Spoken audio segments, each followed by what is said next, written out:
जय हिंद मित्रों, स्वागत है आपका आपके YouTube channel study unlimited zero से।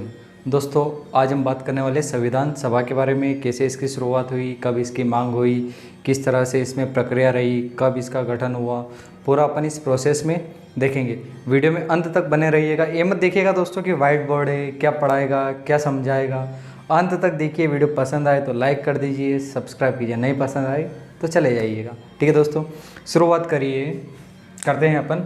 देखिए, सबसे पहले जो संविधान सभा बनाने का जो विचार आया सन 1922 में 1922 में आया था महात्मा गांधी को। किसको आया था? महात्मा गांधी को।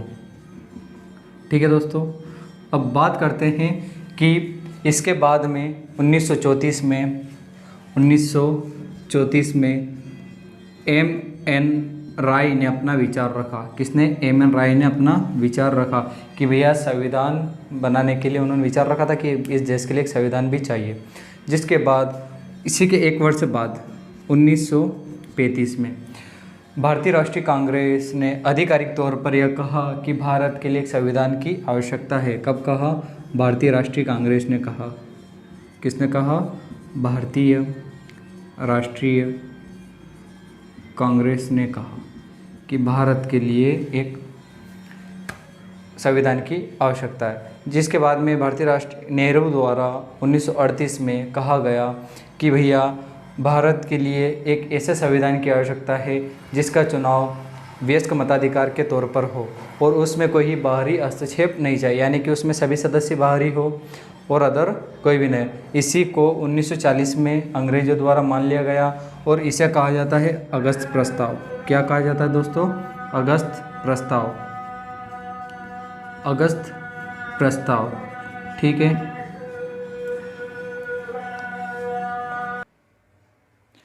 1940 में अगस्त प्रस्ताव होता है, जिसको भैया भारतीय राष्ट्रीय कांग्रेस द्वारा ठुकरा दिया जाता है। क्यों ठुकरा दिया जाता है? उनका मानना था कि इसमें सभी सदस्य अंग्रेज थे। मुख्यतः इसमें भारतीय होने चाहिए। मुख्यतः भारतीय यानी कि जो सभी लोग हो, सभी भारतीय हो, अंग्रेज कोई ना हो। इसके बाद में आता है 1942 में क्रिप्स प्रस्ताव। क्या आता है? 1942 में आता है क्रिप्स प्रस्ताव। इसको ध्यान से समझिएगा दोस्तों कि जो क्रिप्स प्रस्ताव आया था, इसमें इसके जो अध्यक्ष थे वो कौन थे? Stafford Cripps, sir Stafford Cripps ये आए थे। इन्होंने कहा था कि भैया भारत के लिए संविधान की आवश्यकता है। ठीक है, लेकिन इस प्रस्ताव को भी ठुकरा दिया गया था। किसके द्वारा ठुकरा दिया गया था? मुस्लिम लीग द्वारा। किसके द्वारा? मुस्लिम लीग द्वारा। मुस्लिम लीग द्वारा इसको ठुकरा लिया गया। अब कारण क्या था? मुस्लिम लीग का कहना था कि भैया अलग संविधान होने चाहिए। क्या होने चाहिए? दो संविधान होने चाहिए, स्वायत्ता होनी चाहिए, दोनों की अलग अलग सरकारें होनी चाहिए। तो एक सरकार मुस्लिम लीग की और एक सरकार जो भारतीय राष्ट्रीय कांग्रेस की थी वो होनी चाहिए। लेकिन इस प्रस्ताव को क्रिप्स मिशन द्वारा ठुकरा दिया गया दोस्तों। ठीक है, इसके बाद में 1946 में देखिए भारत में फिर आगमन होता है 24 मार्च 1946, जिसे बोला जाता है दोस्तों कैबिनेट मिशन। क्या बोला जाता है? Cabinet mission. इसका आगमन होता है। इसकी आधिकारिक जो पुष्टि होती है वो होती है 16 मई को कि भैया भारत में कैबिनेट मिशन आ चुका है। 16 मई को होती है। अब इसमें 3 सदस्य थे। कितने सदस्य थे? 3 सदस्य थे। कौन कौन थे समझिएगा दोस्तों। पहले थे sir Pethick Lawrence. Sir Pethick Lawrence. दूसरे थे सर स्टेफर्ड क्रिप्स। यही जो मैंने आपको पहले बताया दोस्तों, यही क्रिप्स। तो और तीसरा था एवी अलेक्जेंडर। ठीक है, एवी अलेक्जेंडर। यह 3 थे और इसके जो अध्यक्ष थे वो कौन थे? Sir Pethick Lawrence. ठीक है, अब इनके द्वारा जो है अपना संविधान भी किसके द्वारा बनाया गया है? कैबिनेट मिशन द्वारा ही बना गया है। अब दोस्तों आगे देखिए, अब संविधान का सफ़र। कैबिनेट मिशन द्वारा दोस्तों 389 सदस्यों की घोषणा की गई कि इस जो संविधान सभा जो रहेगी इसमें 389 सदस्य रहेंगे। अब दोस्तों यहाँ पर एक बात आती है कि 390 सदस्य क्यों रहेंगे? क्योंकि देखिए उस समय क्या था कि 10 लाख लोगों के ऊपर एक सदस्य रहेगा। कितने? 10 लाख लोगों के ऊपर एक सदस्य रहेगा। और उस समय की जो जनसंख्या थी वह 38,90,000 के लगभग थी, यानी कि आप 40 लाख के लगभग, सॉरी 40 करोड़ के लगभग कह सकते हो। अब 389 थे, लेकिन इसमें भी दो तरह से बटे हुए थे। कितने तरह से बटे हुए थे? दो तरह से बटे हुए थे। कैसे? एक तो था मनोनीत, एक था मनोनीत और एक था निर्वाचित। एक मनोनीत था और एक निर्वाचित था। अब निर्वाचित में टोटल 292 प्लस 4 सदस्य थे, यानी कि समझना कैसे, 292 प्लस 4, और यहाँ पर मनोनीत में थे 93। ठीक है, ये जो थे देसी रियासत वाले थे, 292 जो थे अंग्रेजी शासन की ओर से थे, और 4 थे चीफ कमिश्नरी। अब ये चीफ कमिश्नरी होता क्या था? तो देखिए उस समय जो चीफ कमिश्नरी था वो 4 थे। कौन कौन से थे समझिएगा। सबसे पहले था दिल्ली, ठीक है, फिर था आपका अजमेर मेरवाड़ा, फिर आपका था कुर्ग जो कि आपका आता है कर्नाटक में, ठीक है दोस्तों। फिर आपका था आगे बलूचिस्तान, क्या था? बलूचिस्तान। और यह अभी वर्तमान में दोस्तों पाकिस्तान में, कहाँ पर है? वर्तमान में यह पाकिस्तान में, ठीक है दोस्तों। तो यह था। अब 4 चीफ कमिश्नर हो गए, 4 एरिया वाले हो गए, 390 थे। अब इसका जो पहला अधिवेशन होता है, वैसे देखिए समझिए दोस्तों कि इसमें टोटल 12 अधिवेशन होते हैं। कितने अधिवेशन होते हैं? 12। लेकिन यहाँ पर कहीं कहीं पर आपको 11 भी दिखेंगे, आपको 11 प्लस 1।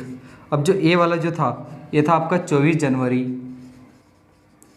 1950 वाला। अधिकतर लोग इसको नहीं गिनते, लेकिन कहीं कहीं पर आपको 12 भी पूछते हैं कि भैया 12 भी रहते हैं, और कहीं कहीं पर 11 भी रहते हैं। तो याद रहे दोस्तों कि 11 और प्लस 1 12। अब यहाँ पर बात आती है कि अपने संविधान को बनाने में कितना समय लगा। तो अपने संविधान को बनने में टोटल समय जो लगा वो लगा 2 वर्ष 11 माह 18 दिन। कितना लगा? 2 वर्ष 11 माह और 18 दिन। खर्च कितना आया? तो खर्च आया इसमें 64 करोड़ रुपए। कितना आया? 64 करोड़ रुपए। कितने दिन लगे टोटल दिन लगे आपके 114 दिन। कितने दिन लगे? 114 दिन लगे। आगे देखिए इसकी जो प्रथम अधिवेशन से लेकर अंतिम अधिवेशन तक क्या क्या हुआ, कौन अध्यक्ष हुए, कौन अस्थायी अध्यक्ष हुए, समझिए आगे। अब देखिए प्रथम अधिवेशन जो इसकी पहली बैठक होती है वह होती है 9 दिसंबर को। कब होती है? 9 दिसंबर 1946 को पहली बैठक होती है दोस्तों। अब इस बैठक में जो अस्थायी अध्यक्ष थे वो कौन थे? डॉक्टर सच्चिदानंद सिन्हा। कौन थे दोस्तों? डॉक्टर सच्चिदानंद सिन्हा। अब यहाँ पर एक सवाल उठता है, परीक्षा में बहुत बार पूछा भी गया है कि सच्चिदानंद सिन्हा जो थे वह मनोनीत थे, निर्वाचित थे, या फिर सबसे बुजुर्ग व्यक्ति थे।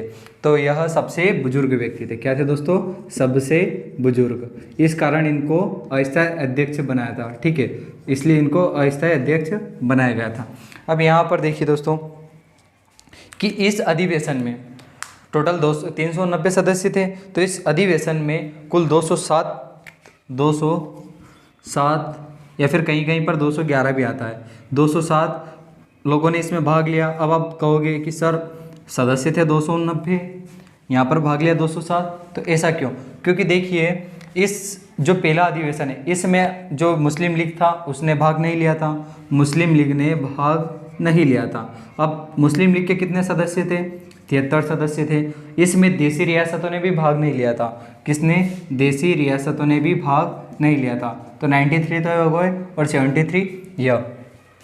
अब यहाँ पर एक बात आती है कि इसमें महिला कितनी थी। सबसे बड़ा सवाल यहाँ से निकलेगा कि महिला कितनी थी। तो इसमें जो महिला थी टोटल 9 महिला इसमें शामिल थी, ठीक है। इसके बाद होता है 11 दिसंबर को मोस्ट टाइम पे दोस्तों 11 दिसंबर को इसकी दूसरी बैठक होती है, जिसमें अब ये तो अस्थायी अध्यक्ष थे, अस्थायी, ठीक है। अब स्थायी अध्यक्ष का चुनाव होता है 11 दिसंबर को। कौन? डॉक्टर राजेंद्र प्रसाद, यह एक बिहारी थे, ठीक है, और भारत के पहले राष्ट्रपति भी थे। डॉक्टर राजेंद्र प्रसाद ये स्थायी अध्यक्ष चुने गए दोस्तों। इसके साथ में 2 उपाध्यक्ष भी चुने गए। कौन से? एक थे आपके H.C. मुखर्जी, और एक थे आपके टीटी राम कृष्णाचारी। ठीक है, तो ये 2 चुने गए थे, उपाध्यक्ष थे। अब दोस्तों यहाँ से फिर अब एक मोस्ट आईएमपी चीज़ है कि 13 दिसंबर को, इसी के 2 दिन बाद 13 दिसंबर को नेहरू द्वारा उद्देश्य प्रस्ताव होता है। क्या होता है? उद्देश्य प्रस्तुत होता है, नेहरू जी द्वारा उद्देश्य पेश होता है। लेकिन इसको जो संविधान सभा है उसके द्वारा इसको स्वीकार उस समय नहीं किया जाता है। क्यों? क्योंकि डॉक्टर भीमराव अंबेडकर, BN राव तथा अन्य जो संवैधानिक सलाहकार थे या फिर उसमें जो अपना काम कर रहे थे, उन्होंने कहा था कि ये जब तक इसमें मुस्लिम लीग तथा देसी रियासत भाग नहीं ले सकती तब तक इसको स्वीकार नहीं किया जा सकता। आगे देखिए दोस्तों कि यह जो है 13 दिसंबर 1946 को पेश होता है। लेकिन इसी को समझना, इसी को यहाँ पर लिख रहा हूँ दोस्तों, इसी को 22 जनवरी 1947 को स्वीकार कर लिया गया। कब? 22 जनवरी 1947 को स्वीकार कर लिया गया। पेश कब होता है? 13 दिसंबर को। स्वीकार कब होता है? 22 जनवरी 1947 को। आगे देखिए दोस्तों आगे आता है आपका प्रारूप समिति। क्या आता है? प्रारूप समिति। अब दोस्तों ऐसा है कि इसके जो निर्माता थे वह कौन थे? Sir BN Rao. कौन थे? Sir BN Rao. ठीक है, यह बहुत पहुंचे हुए व्यक्ति थे दोस्तों। ठीक है, यह ICS क्लियर व्यक्ति थे। दूसरी बात कि जो बर्मा का संविधान था, बर्मा का संविधान इनके ही सहायता से बना था। और जो अंतर्राष्ट्रीय न्यायालय है, ठीक है, उसमें पहले भारतीय जज भी थे। पहले भारतीय जज भी थे। अब दोस्तों यहाँ पर बात आती है कि इसकी समिति कब गठित होती है? तो यह होती है 29 अगस्त 1947 को। अब यहाँ पर समझिएगा दोस्तों डॉक्टर भीमराव अंबेडकर जी के बारे में। दोस्तों भीमराव अंबेडकर जी पहले संविधान सभा के लिए बॉम्बे से चुनाव लड़ते। कहाँ से चुनाव लड़ते? बॉम्बे से चुनाव लड़ते। लेकिन वहाँ वह चुनाव हार जाते, जिसके बाद वह मुस्लिम लीग की सहायता से कहाँ पर चुनाव लड़ते? पश्चिम बंगाल से। कहाँ से लड़ते? पश्चिम बंगाल से चुनाव लड़ते और वहाँ से जीत जाते। लेकिन दोस्तों 1947 के बाद भारत 2 हिस्सों में विभाजित हो जाता है। पूर्वी पाकिस्तान, जो आपने नाम सुना होगा, जो पश्चिम बंगाल आज का जो बांग्लादेश है, वहाँ पर पूर्वी पाकिस्तान था और वहाँ से इनकी सदस्यता फिर निरस्त हो जाती है। तो फिर जो अपने BN राव सर थे, यह संवैधानिक सलाहकार भी थे। क्या थे? संवैधानिक सलाहकार।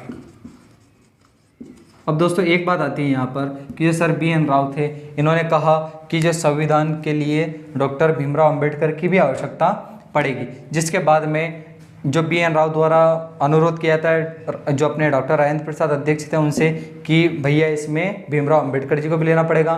फिर राजेंद्र प्रसाद, AM जी खरे उस समय मुंबई के जो थे प्रधानमंत्री थे, उनको पत्र लिखा जाता है और पत्र के माध्यम से कहा जाता है कि आपको जो भीमराव अंबेडकर उनके लिए आपको सीट रिक्त करनी पड़ेगी।